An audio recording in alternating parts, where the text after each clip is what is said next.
السلام علیکم تمام سننے والوں کو سلسلہ حدیث میں خوش آمدید۔ آج ہم بات کریں گے صحیح بخاری کی حدیث نمبر 35 کے بارے میں۔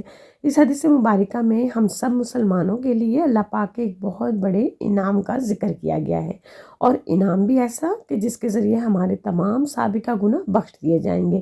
تو چلیے آئیے چلتے ہیں حدیث مبارکہ کی طرف، اور پھر اس کے بعد حدیث مبارکہ کی مختصر وضاحت بھی بیان کی جائے گی۔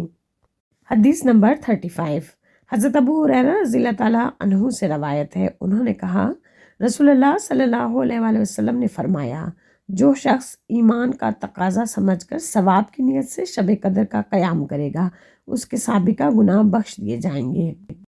قیام کے معنی ہے کھڑے ہونا، یعنی اللہ پاک کی بارگاہ میں کھڑے ہونا، نوافل ادا کرنا، اس کی عبادت کرنا۔ شب قدر کی سعادت بے شک ان لوگوں کو نصیب ہوتی ہے جن کے دل میں اللہ پاک کی محبت اور ایمان جیسی دولت موجود ہو، اور اس رات میں جا کر اللہ پاک کی عبادت کرنا ایمان کی ہی ایک علامت ہے۔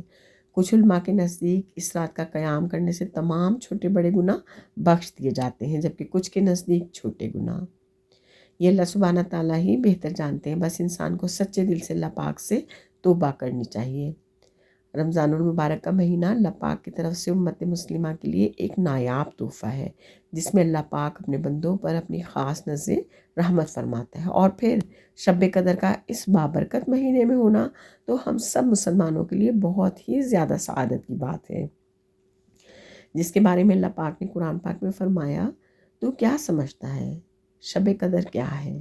شب قدر 1000 مہینوں سے بہتر ہے۔ بس اللہ سبحانہ تعالیٰ سے یہی دعا ہے کہ اللہ پاک ہم سب کو اس سال اور ہماری زندگیوں کے ہر آنے والے سال میں اس بابرکت رات میں بغیر کسی دکھاوے کے خالص ایمان کے ساتھ اپنے حضور قیام کی سعادت نصیب فرمائے، آمین۔ اگر ویڈیو پسند آئے تو لائک اور صدقہ جاریہ کے طور پر شیئر کرنا نہ بھولیے گا، اور اگر چینل پر نئے ہیں تو برائے مہربانی چینل کو سبسکرائب کرتے جائیے۔ اس کے ساتھ ہی اجازت دیجیے، انشاءاللہ پھر ملتے ہیں۔ اللہ حافظ۔